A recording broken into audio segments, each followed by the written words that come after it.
अस्सलामुअलैकुम। आज हम क्या कहते हैं जो प्रोकैरियोटिक जीन एक्सप्रेशन होता है उसकी रेगुलेशन की बात करेंगे। जीन एक्सप्रेशन सबसे पहले क्या होता है, ये जो डेफिनेशन है इसको आपने याद कर लेना है कि it refers to the multi step process that ultimately results in the production of a functional gene product. Basically वही जो हम अभी सारे स्टेप्स कर चुके हैं, ट्रांसक्रिप्शन और ट्रांसलेशन, उससे जो एक चीज़ हमने देखी जो फाइनल प्रोडक्ट बन रहा था जो mRNA का, और फिर आगे जाके ये कहते हैं mRNA से थ्रू जो एक प्रोटीन का फाइनल प्रोडक्ट बन रहा था उस स्टेप को, और उसमें जो स्टेप्स यूज होते हैं उसको ओवरऑल हम जीन एक्सप्रेशन कहते हैं। और उसको रेगुलेट कैसे किया जाता है ताकि वो ये फंक्शनल प्रोडक्ट बने, तो हम वो सारे क्या कहते हैं उसके स्टेप्स पढ़ेंगे। 3 स्टेप्स होते हैं या 3 क्या कहते हैं एग्जांपल्स हैं रेगुलेशन की प्रोकैरियोट्स में। एक है आपके लैकोप्रोन जो कि मोस्ट इंपॉर्टेंट है, उसके बाद आपकी आती है ट्रिप्टोफैनोप्रोन, और एक और आपकी आती है क्या कहते हैं राइबोसोमल आरएनएस की। तो सबसे पहले क्या कहते हैं हम प्रोकैरियोट्स में लैकोप्रोन की करते हैं। अब होता क्या है प्रोकैरियोट्स में सिर्फ जो ट्रांसक्रिप्शन है ना उस लेवल पे ये कहते हैं जीन एक्सप्रेशन की रेगुलेशन होगी। जो ट्रांसक्रिप्शन वाला लेवल है सिर्फ यहाँ पे ही जीन एक्सप्रेशन की रेगुलेशन होगी। क्यों? क्योंकि क्या कहते हैं जो प्रोकैरियोट्स होते हैं उनमें के अंदर न्यूक्लियस नहीं होता, तो होता क्या है कि उनमें साइटोप्लाज्म में ट्रांसक्रिप्शन होके साइटोप्लाज्म में ही ट्रांसलेशन हो रही होती है। तो लाइक वो इजीली कोऑर्डिनेटेड होती है दोनों ट्रांसक्रिप्शन ट्रांसलेशन। मतलब जैसे ही ट्रांसक्रिप्शन खत्म होगी वो फॉरन ट्रांसलेशन में, या कभी कभार ऐसा होगा कि जब ट्रांसक्रिप्शन चली रही होगी तो बीच में एकदम से ट्रांसलेशन होना शुरू हो जाती है। वेयरएज यूकैरियोट्स में ऐसा नहीं होता, क्योंकि यूकैरियोट्स में पता है कि वो न्यूक्लियस के अंदर ट्रांसक्रिप्शन होती है, देन बाहर साइटोप्लाज्म के अंदर जाकर ट्रांसलेशन होती है। तो क्या कहते हैं इसलिए क्या कहते हैं ट्रांसक्रिप्शन के लेवल पे प्रोकैरियोट्स में ट्रांसक्रिप्शन के लेवल पे जो जीन एक्सप्रेशन है उसकी रेगुलेशन होगी। अब होता क्या है कि for most the main side of control is the transcription of DNA to RNA, यहीं पे इनकी रेगुलेशन होगी। अब होता क्या है, मैंने कहा था एक लैकोप्रोन होता है। बिफोर वी गो इनटू लैकोप्रोन हमको एक और चीज़ पता होनी चाहिए जो आई थिंक मैंने शायद पिछली वीडियोस में बताई थी, लेकिन फिर से बता देता हूँ। जो आपकी प्रोकैरियोट्स की जीन होती है ना, जो कहते हैं mRNA का मॉलिक्यूल बनता है ट्रांसक्रिप्शन के बाद, होता है क्या, या जो mRNA का बनना होता है क्या, जो प्रोकैरियोट्स की जीन होती है mRNA जो होती है वो होती है पॉलीसिस्ट्रॉनिक। पॉलीसिस्ट्रॉनिक का मतलब क्या है, जिस तरह ये है कि पॉलीसिस्ट्रॉनिक का मतलब जो उसके अंदर एक टेम्पलेट बनेगा, जो एक डीएनए है या जो एक mRNA का मॉलिक्यूल बन रहा होगा एक डीएनए से, उसके अंदर क्या कहते हैं काफ़ी जीन के एक्सप्रेशन होंगे, काफ़ी जीन्स की वो प्रोडक्ट्स होंगे। यानी कि जब mRNA बन जाएगा तो ऐसा हो सकता है कि मैंने आई थिंक एग्जांपल दी थी, लेकिन फिर से एग्जांपल दे देता हूँ कि एक ही mRNA का प्रोडक्ट या जो डीएनए है, कि लेकिन इससे फिर mRNA जो बनेगा तो एक ही mRNA का प्रोडक्ट काफ़ी सारी डिफरेंट जीन्स बना सकता है, और उसकी डिफरेंट जगहों पे क्या कहते हैं डिफरेंट ट्रांसलेशन होगी। मतलब यूकैरियोट्स में ऐसा होगा, यूकैरियोट्स मोनोसिस्टोनिक होते हैं, उनके पास सिर्फ एक ही जीन बनती है जब ट्रांसक्रिप्शन होती है ना। अब लेट्स सपोज हमने इंसुलिन की क्या कहते हैं इंसुलिन बनानी है, तो उस यूकैरियोट्स का वो जो mRNA का मॉलिक्यूल होगा उसके अंदर सिर्फ इंसुलिन की प्रोडक्शन के लिए ही जीन्स होगी। वेरएस प्रोकैरियोट्स में क्या होगा कि प्रोकैरियोट्स में इंसुलिन की भी हो सकती है, साथ में ये कहते हैं और डिफरेंट एंजाइम्स हो गए, ग्लूका या और डिफरेंट हार्मोन्स हो गए, उनकी भी क्या कहते हैं जेनेटिक एक्सप्रेशन हो सकता है, जिसकी वजह से आपके प्रोकैरियोट्स में क्या कहते हैं ट्रांसलेशन के through different genes different proteins बन सकती हैं। तो विद दैट कॉन्सेप्ट अब जो ये है क्या कहते हैं प्रोकैरियोट, ये है पॉलीसिस्टोनिक। इसमें हम देख सकते हैं इसके अंदर 3 जीन्स प्रेजेंट हैं, और जब इसके बाद इसके अंदर ट्रांसक्रिप्शन और जब ट्रांसलेशन होगी तो होगा ट्रांसलेशन के थ्रू इन 3 डिफरेंट जगहों पर ट्रांसलेशन होगी, जिससे इन यहाँ पे 3 डिफरेंट प्रोडक्ट्स बन रहे होंगे तीनों डिफरेंट जगहों पर ट्रांसलेशन होने से।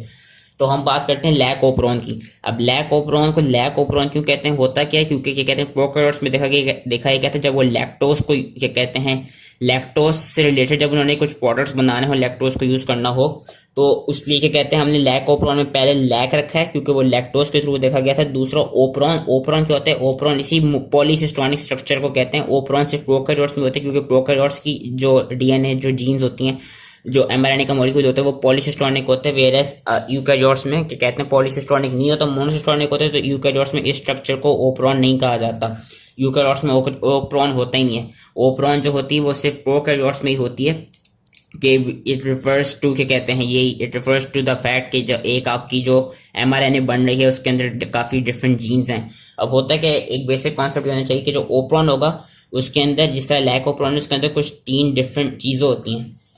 एक आपकी क्या कहते हैं होती है ऑपरेटर। ऑपरेटर का काम क्या होता है कि ऑपरेटर ये जो जीन्स है ना इनकी जो एक्टिविटी होगी या इनकी किस तरह ट्रांसक्रिप्शन होनी है, इस चीज़ को वो रेगुलेट कराएगा। ऑपरेटर वो रेगुलेट कैसे करेगा, ये जो मैं चीज़ बता रहा हूँ उसका बेसिक कॉन्सेप्ट रख लें तो फिर ये ईजिली समझ में आ जाएगा। ऑपरेटर जो कि एक एज अ रेगुलेटर के तौर पे काम कर रहा होगा। ऑपरेटर बेसिकली खुद एक सेगमेंट है डीएनए का, और ये करा क्या रहा होगा, ये खुद इनकी एक्टिविटी को रेगुलेट कर रहा होगा, इनकी किस तरह ट्रांसक्रिप्शन होती है उसको रेगुलेट कर रहा होगा। कर कैसे रहा होगा, इस ऑपरेटर पे खुद एक क्या कहते हैं प्रोटीन लगती है जिसको हम कहते हैं रिप्रेसर। ये जो हरा हरा लगा ये रिप्रेसर प्रोटीन है। रिप्रेसर नाम से पता चले रिप्रेसर का काम क्या होगा कि वो ट्रांसक्रिप्शन को रोके। तो एक रिप्रेसर चीज होगी, एक ऑपरेटर होगा, और एक और चीज होगी जिसको हम कहेंगे इंड्यूसर। इंड्यूसर क्या कराएगा, इंड्यूसर उस रिप्रेसर को खत्म करा देगा ताकि ऑपरेटर जो है वो जगह खाली रहे और आपकी ट्रांसक्रिप्शन हो सके। अब होगा क्या, इस इमेज के थ्रू समझाता हूँ। ऑपरेटर के पीछे ही प्रोमोटर साइड होगी जहां पे भी आपका आरएनए पॉलीमरेज आके लगेगा, और उस प्रोमोटर साइड से पहले एक और साइड होती है जिसका नाम होता है कैप साइड। कैप साइड का क्या नाम है, कैप किसकी शॉर्ट फॉर्म है, it is a short form for catabolite activated protein. यहाँ पे हम देखेंगे अभी आगे जाके कि यहाँ पे आके वही वाली प्रोटीन लगेगी इस साइड पे, कैटाबोलाइट एक्टिवेटेड प्रोटीन, और साथ में क्या कहते हैं साइक्लिक एएमपी यहाँ पे लगता है। साइक्लिक एएमपी ये जो रेड में दिखाया हुआ है, साइक्लिक एएमपी और कैटाबोलाइट एक्टिवेटेड प्रोटीन का कॉम्प्लेक्स यहाँ पे इस साइड पे जाके लगता है। अगर वो कॉम्प्लेक्स इस साइड पे लगेगा तो क्या कहते हैं आरएनए पॉलीमरेज आके अपनी प्रोमोटर साइड पे लग जाएगा। अगर ये वाला कॉम्प्लेक्स इस साइड पे नहीं लगेगा तो क्या कहते हैं आरएनए पॉलीमरेज अपनी प्रोमोटर साइड पे नहीं लगेगा। ये चीज को क्या कहते हैं याद रख लें। एक और क्या कहते हैं इसमें एक चीज होती है lac I gene. Lac I gene का काम क्या है कि वो क्या कहते हैं रिप्रेसर को बना रही होगी, और ये कॉन्स्टिट्यूटिव जीन है। कॉन्स्टिट्यूटिव का क्या मतलब है कि ये अपनी जो प्रोटीन बना रही है ये कांस्टेंट रहेगी, एक कांस्टेंट फॉर्म में बनाती रहेगी। ये इंड्यूसिव नहीं है, ये कॉन्स्टिट्यूटिव जीन है। इसका काम क्या है, ये भी चीज अपने दिमाग में बैठा लें कि लैक आई ने हर हाल में क्या कहते हैं रिप्रेसर को बनाते रहना है। और ये हम देख भी सकते हैं कि लैक आई की हमेशा ट्रांसक्रिप्शन होती रहेगी, ट्रांसक्रिप्शन से एमआरएनए बना, जब ट्रांसलेशन हुई तो रिप्रेसर प्रोटीन है वो हर दफा बनती रहेगी। तो लैक आई का ये काम है। और क्या कहते हैं अब हम बात करते हैं कि लैब ओपरॉन की, और ये किस तरह होता है क्या है।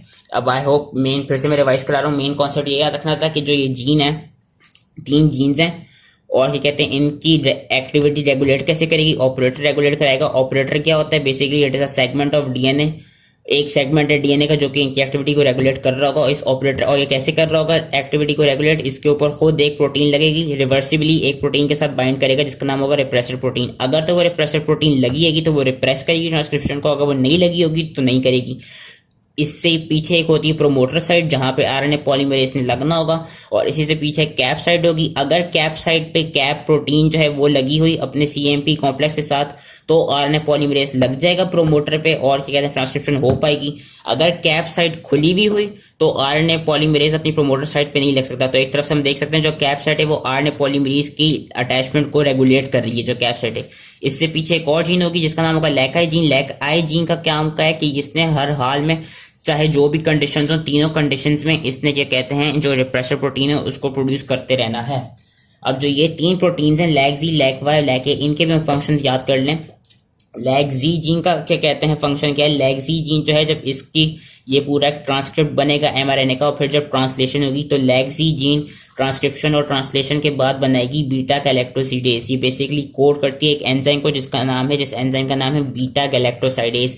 बीटा गैलेक्टोसाइडेज का काम क्या होता है कि वो लैक्टोज को गैलेक्टोज और ग्लूकोज में कन्वर्ट करता है। जो लैक वाई जीन है, लैक वाई जीन का क्या काम है, लैक वाई जीन किसे कोड करती है, लैक वाई जीन कोड करती है एक एंजाइम को जिसका नाम है परमिएस। परमिएस का क्या फंक्शन है कि परमिएस लैक्टोज को सेल के अंदर मूव करवाएगा, ये परमिएस को बनाएगा, ये बीटा गैलेक्टोसाइडेज को बनाएगा, और लैक एक एंजाइम को बनाएगा जिसका नाम होता है थियोगैलेक्टोसाइड ट्रांस एसिटाइलेज। थियोगैलेक्टोसाइड ट्रांस एसिटाइलेज क्या करेगा, वो लैक्टोज को एसिटाइलेट कराएगा। यही चीज इन्होंने इस पूरे पैराग्राफ्स में समझाई हुई, ये जो अभी मैंने पिछले आई थिंक 5-6 मिनट में बोली है।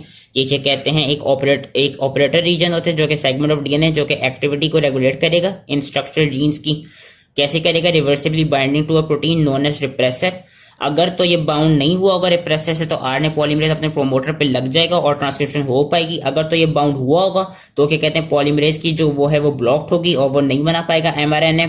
दूसरा एक और मॉलिक्यूल होता है इंड्यूसर। इंड्यूसर क्या कराते हैं कि वो रिप्रेसर को तोड़ देता है, रिप्रेसर की शेप को चेंज कर देता है, जिसकी वजह से होगा क्या रिप्रेसर ऑपरेटर पे नहीं लग पाएगा और फिर अपना क्या कहते हैं आरएनए पॉलीमरेज अपना जो ट्रांसक्रिप्शन है उसको करा सकता है।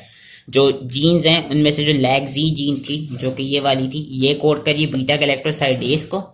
जो लैक वाई जीन है ये कोड कर रही है परमिएस को, जिसके ये फंक्शंस लिखे हुए हैं कि गैलेक्टोसाइडेज उसको लैक्टोज को गैलेक्टोज और ग्लूकोज में कन्वर्ट करिए, परमीएस फैसिलिटेट कर रही है movement of lactose into cell, और जो लैक ए जीन है वो कोड करिए इस एंजाइम को थियोगैलेक्टोसाइड ट्रांसएसिटाइलेज, और वो क्या करेगी, लैक्टोज को एसिटाइलेट करेगी।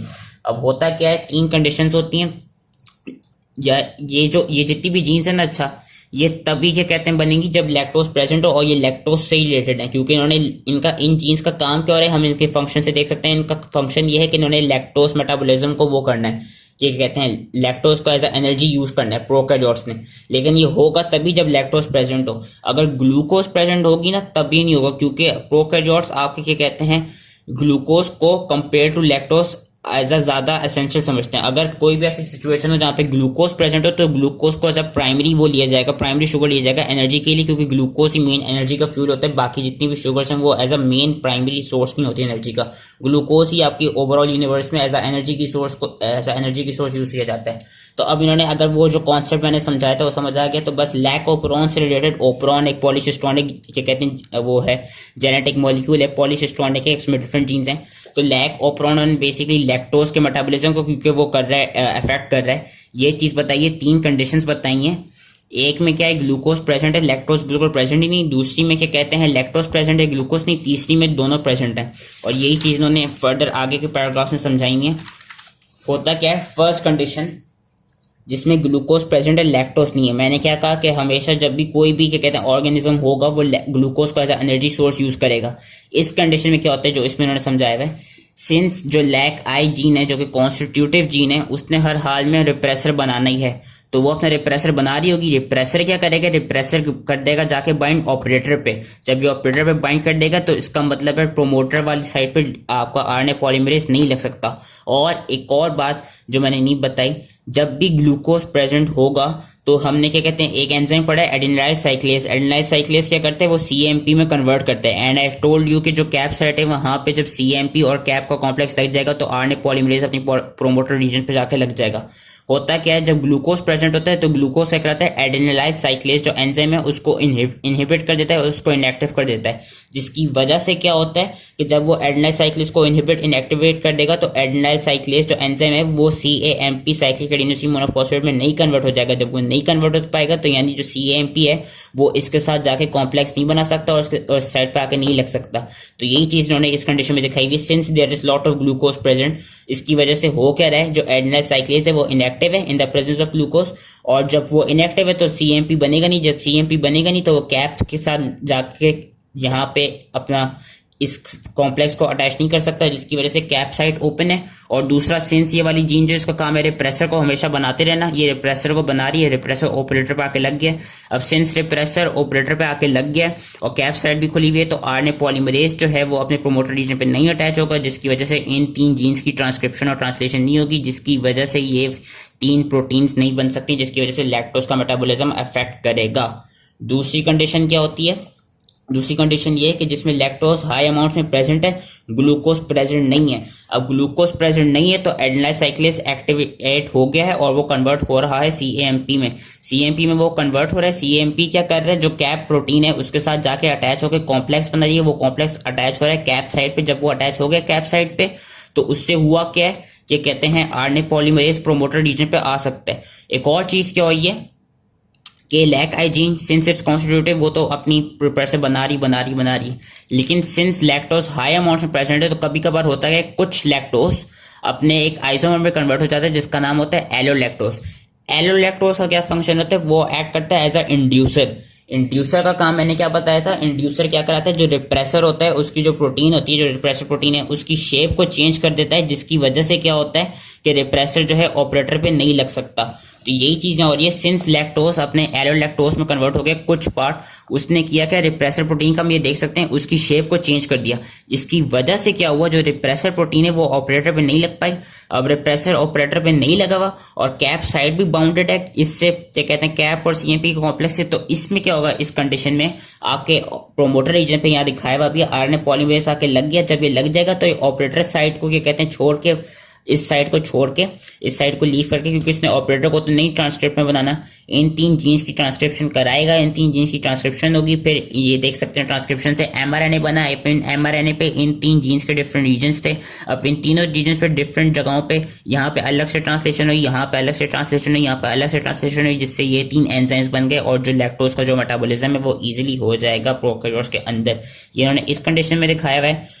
तीसरी कंडीशन उन्होंने दिखाई हुई कि दोनों ग्लूकोज और लैक्टोज अपने हाई अमाउंट्स में प्रेजेंट है। इसमें क्या होगा, इस कंडीशन में ट्रांसक्रिप्शन बहुत ही कम लेवल पे होगी, ऑलमोस्ट इनफेक्टिव ही होगी। इसलिए उन्होंने इस तरह शॉर्ट सा वो करके दिखाया है, बहुत ही ऑलमोस्ट क्या कहते हैं नन के बराबर ही होगी, बिल्कुल हो ही नहीं रही होगी एक तरफ से, क्योंकि ग्लूकोज हाई अमाउंट में प्रेजेंट है तो सीएमपी तो बन नहीं पा रहा, एडेनाइल साइक्लेज इनएक्टिव है जिसकी, लेकिन अच्छा सीएमपी बन नहीं पा रहा तो कैप साइट तो ओपन है, कि कहते हैं कैप साइट ओपन है। दूसरा इसमें क्या खास बात है कि जो लैक्टोज है वो हाई अमाउंट्स में प्रेजेंट है, तो एक तरफ से वो क्या करा रहा है, वो क्या कहते हैं वो भी इनएक्टिवेट होके जो रिप्रेसर है उसको कुछ हद तक इनएक्टिवेट कर पा रहा है, सिर्फ कुछ ही हद तक इनएक्टिवेट कर पा रहा है। क्यों? क्योंकि मैंने कहा था जब ग्लूकोज प्रेजेंट होगी तो जो प्रोकैरियोट होगा वो एक तो ग्लूकोज का एनर्जी सोर्स यूज कर रहा होगा, दूसरा क्या हो रहा है क्योंकि सिंस यहाँ पे लैक्टोज हाई अमाउंट में प्रेजेंट है तो वो सिर्फ कुछ अमाउंट ऑफ क्या कहते हैं रिप्रेसर को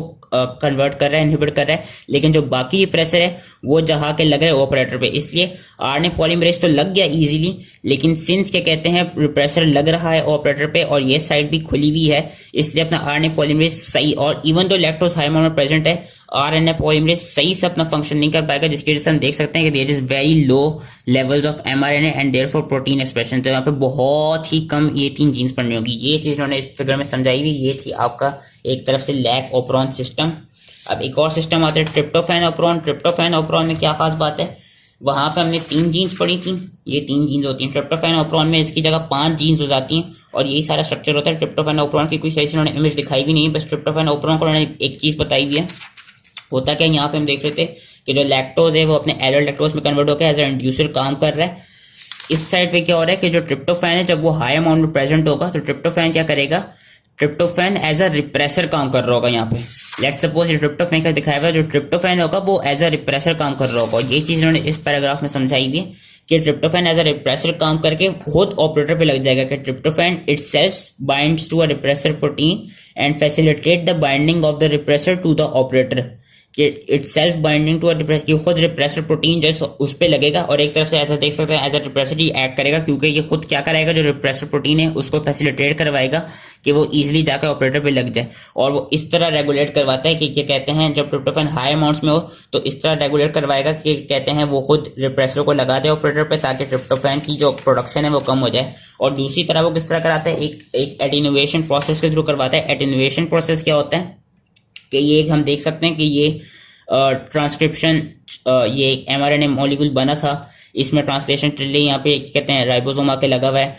और ये पेप्टाइड बन रहा है। होगा क्या, कराता क्या है कि जब हाई अमाउंट्स में ट्रिप्टोफैन प्रेजेंट होगा और क्या कहते हैं अगर वो सही से रिप्रेस नहीं कर सका तो होगा क्या, ट्रिप्टोफैन एक क्या कहते हैं वो एक स्ट्रक्चर बना देता है जिसको हम कहते हैं एटेन्यूएटर। वो स्ट्रक्चर बेसिकली होता क्या है कि ट्रिप्टोफैन इस तरह का, जो हमने एक उसमें नहीं पढ़ा था जो rho dependent I think rho dependent termination थी ट्रांसक्रिप्शन की, I think sorry not rho dependent, rho independent transcription थी, जो आपने मेरी वीडियो में देखा होगा एक हेयर पिन लूप स्ट्रक्चर बन रहा था। तो होगा क्या, उस केस में जब ट्रिप्टोफैन हाई अमाउंट में प्रेजेंट होगा वो एक इस तरह का हेयर पिन लूप बना देगा एमआरएनए में, जिसकी वजह से क्या होगा, ये एक एटीन्यूएटर बन गया। इसकी वजह से क्या होगा कि जो आपकी ट्रांसक्रिप्शन है वो पूरी आगे तक जा नहीं पाएगी और वो ज़्यादा आसानी से टर्मिनेट हो जाएगी, जिसकी वजह से ट्रिप्टोफैन की जो प्रोडक्शन है वो कम हो जाएगी। रेगुलेशन हो रही है, रेगुलेशन बेसिकली यही हो रही है कि अगर कोई चीज़ ज़्यादा है तो उसको कम कर रहा है ट्रिप्टोफैन। ट्रिप्टोफैन जब खुद ज़्यादा है तो वो एक तरह किस तरह कम कर रहा है कि वो तो रिप्रेसर को वो करा रहा है, फैसिलिटेट करा रहा है कि वो लग जाए ऑपरेटर पे। अगर वो उस तरह नहीं कर पा रहा तो वो कर क्या रहा है, वो एक एटेन्यूएटर प्रोडक्ट बना रहा है जिसके थ्रू क्या हो रहा है, एटेन्यूएशन हो रही है, यानी वो हो रही है, खत्म हो रही है, ट्रिप्टो जो वो है स्टॉप हो रही है, आपकी जो ट्रांसक्रिप्शन है वो टर्मिनेट हो रही है। यही चीज़ इस पैराग्राफ में समझाई है कि when it is प्लेंटिफुल transcription initiation जो एस्केप करेगी रिप्रेशन को, जो रिप्रेस प्रोटीन के थ्रू नहीं हो पाई, तो उसमें क्या होगा, एक एटेन्यूएटर बन जाएगा जो कि हेयर पिन लाइक स्ट्रक्चर है। और इसमें क्या होता है कि वही क्या कहते हैं आपकी जो वो होती है एटेन्युएशन जब होती है उससे होगा क्या कि वो क्या कहते हैं इजीली स्टॉप हो जाएगी और फिर आपकी ट्रिप्टोफैन फर्दर नहीं बनेगी। तो ये थी ट्रिप्टोफैन ओपरॉन। तीसरा था मोस्ट इंपॉर्टेंट लैक ओपरॉन। एक आपकी होती है, अब बाकी आ जाती है राइबोसोमल आरएनए की कोऑर्डिनेशन और ट्रांसक्रिप्शन ट्रांसलेशन। बेसिकली होता क्या है कि जैसी मैंने कहा था प्रोकैरियोट्स में जैसी ट्रांसक्रिप्शन होगी फॉरन ट्रांसलेशन हो जाएगी, क्योंकि इनमें कोई न्यूक्लियस वगैरह होता नहीं, तो कोई मेम्ब्रेन होती नहीं है। इसमें क्या होती है, इसमें एक चीज़ होती है को हम कहते हैं स्ट्रिंजेंट रिस्पॉन्स, जो राइबोसोम्स में ही होती है, और एक होती है रेगुलेटरी राइबोसोमल प्रोटीन्स। होता क्या है कि कोई ऐसी आपकी एक कंडीशन आए जिसमें जो आपका क्या कहते हैं प्रोकैरियोट है उसके अंदर अमाइनो एसिड्स ही बहुत कम है। अब अमाइनो एसिड बहुत कम होंगे तो होगा क्या, हमने ट्रांसलेशन पढ़ी थी, ट्रांसलेशन में भी नो के जो क्या कहते हैं ए साइटिंग वहां पे एक एक्टिवेटेड टीआरएनए आता था और अमाइनो एसिड को लाता था। जब अमाइनो एसिड की स्टारवेशन होगी ना तो होगा क्या, जो आपका टीआरएनए होगा वो अनएक्टिवेटेड ऐसी खाली आगे लग रहा होगा ए साइड पे। तो जब राइबोसोम डिटेक्ट करेगा कि कोई अमाइनो एसिड आ ही नहीं रहा है तो होगा क्या, कुछ क्या कहते हैं कुछ रिएक्शंस होंगे जिसमें होगा क्या कि जो जीडीपी होगी वो कन्वर्ट हो रही होगी एक प्रोडक्ट में जिसका नाम होगा अलार्मोन गुआनोसिन टेट्राफॉस्फेट।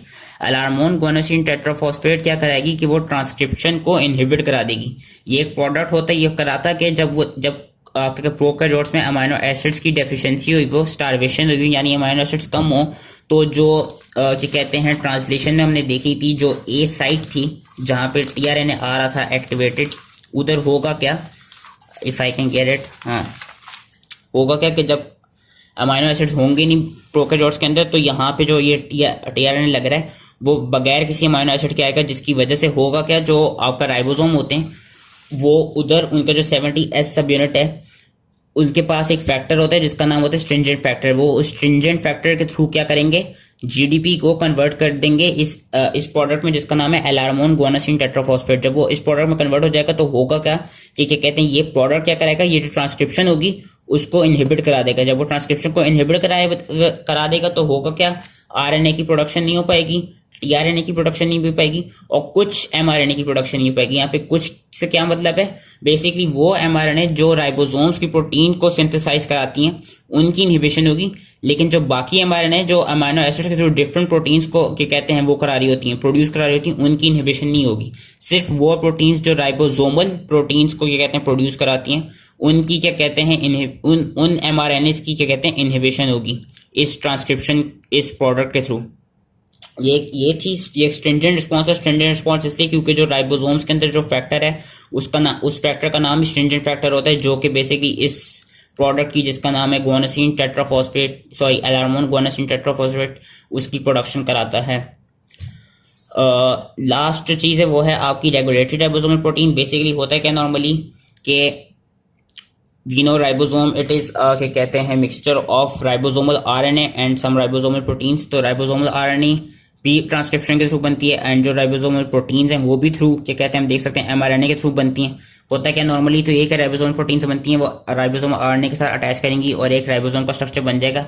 लेकिन कुछ ऐसी कंडीशन जहाँ पे होगा क्या, अगर राइबोसोमल प्रोटीन्स ही एक्सेस में होंगी तो वो करेंगी क्या कि वो राइबोसोमल प्रोटीन से कोई एक प्रोटीन क्या करेगी, जो एमआरएनए बन रही होगी ना जिसने क्या कहते हैं और प्रोटीन्स को बनाना है, तो वही प्रोटीन क्या करेगी, वो रेगुलेट कैसे करेगी कि इनकी प्रोडक्शन कम हो। वो रेगुलेट ऐसे करेगी कि हमने एमआरएनए में पढ़ा था प्रोकैरियोट्स में एक सीक्वेंस होता है जिसका नाम होता है शाइन डेलगार्नो सीक्वेंस। वो करेगी क्या, वो उस शाइन डेलगार्नो सीक्वेंस पे जाके लग जाएगी, जिसकी वजह से क्या होगा, वो उसकी ट्रांसक्रिप्शन और ट्रांसलेशन को इनहिबिट करा देगी।